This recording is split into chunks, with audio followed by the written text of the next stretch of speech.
Girlfriend আছে কার কার? দেখি হাত তোলো। মাশাআল্লাহ, সাহস আছে ওদের, বুকের পাটা আছে। হাত নামাও বেটা। এই গার্লফ্রেন্ড বয়ফ্রেন্ডের সাথে আমাদের কোনো সম্পর্ক? আমরা বিয়ে করব। কি করব? বিয়ে করব। চেয়ারম্যান সাহেব, বিয়ে করাই দিন এগুলোরে, আপনার দায়িত্বে দিয়ে গেলাম।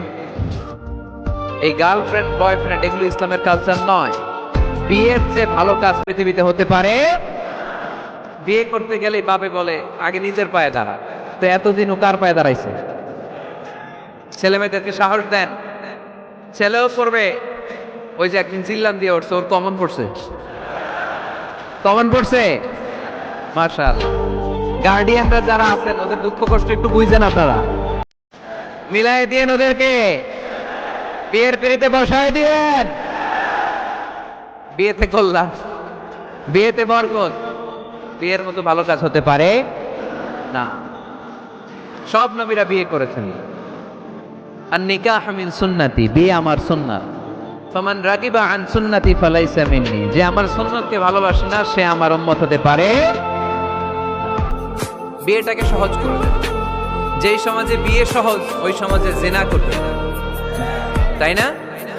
যেই সমাজে জিনা সহজ ওই সমাজে বিয়ে কঠিন। আমাদের সমাজে জিনা করা সহজ, বিয়ে করতে লাগে 10 লাখ, জিনা করতে লাগে 1000। ঠিক কিনা? 10 লাখ টাকা ছাড়া বিয়ে করা যায় না। এটা লাগবে, ওইটা লাগবে, এই দাও, ওই দাও, মোহর দাও। বিশাল অঙ্কের মোহর। 10 লক্ষ টাকা ধার্য না করলে মেয়ে দিবে না। এরকম আছে না নাই? না, এগুলো আসলে ইসলামিক কালচার না। ছেলের বাবা মেয়ের বাবা উভয়কে আমি বলি বিয়েটা সহজ করে দেন, সহজ করে দেন। ছেলে পড়াশোনা করুক, সমস্যা নাই, মেয়েও করুক, কিন্তু তারা পবিত্রভাবে তাদের সম্পর্ককে মেনটেন করুক। ঠিক কিনা? তাদের এই যৌবনের তাড়নায় যে পাপের সাথে জড়াবে তার পার্সেন্টেজ গুণা বাবা হিসেবে আপনার কাঁধেও আছে না নাই? এজন্য বাবারা সাবধান, মায়েরা সাবধান, বিয়েটাকে সহজ করেন।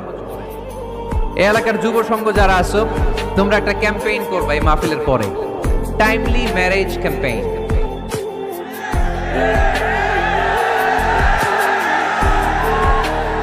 Timely marriage campaign. সময় মতো বিয়ে দিতে হবে, দেরি করা যাবে। বাপ মা বুঝে না, একজনকে হুজুর আব্বাই বুঝে না। গার্ডিয়ান যারা আছেন একটু সদয় হন। ওরা যে পাপের সাথে, পাপের রাস্তা যে ওরা চিনে যাচ্ছে, পাপের পথে যে জড়িয়ে যাচ্ছে, আল্লাহর সুপ্রিম কোর্টের কাঠ করায় আসামি করে আল্লাহ সেদিন আপনারে দাঁড় করাবে। আল্লাযীনা হুম লিফুরুজিহিম হাফিজুন, they guard their private। মুকদ্দমাতুল হারামে হারাম, এট এ গ্ল্যান্স। একটা নারীর দিকে চোখ করে যাওয়া এটা হারাম না, কিন্তু এই চোখ পড়ার কারণে এটা জিনার দিকে নিয়ে যাবে, এজন্য এটাকেও হারাম করেছে কে? মুকদ্দমাতুল হারামে হারাম। এই নজরটা বড় খারাপ। আন-নাযার সাহামুন মাসমুমুন মিন সিহামি ইবলিস। এই নজর হচ্ছে শয়তানের বিষ মাখানো তীরের মধ্য থেকে একটা ভয়ঙ্কর তীর। এই তীর দিয়ে শয়তান যুবক আর যুবতীদেরকে কাবু করে ফেলে। আমরা শয়তানের হাতে ধরা দিতে চাই না, আমরা বিয়ের মতো পবিত্র বন্ধনে আবদ্ধ হতে চাই। ঠিক কি?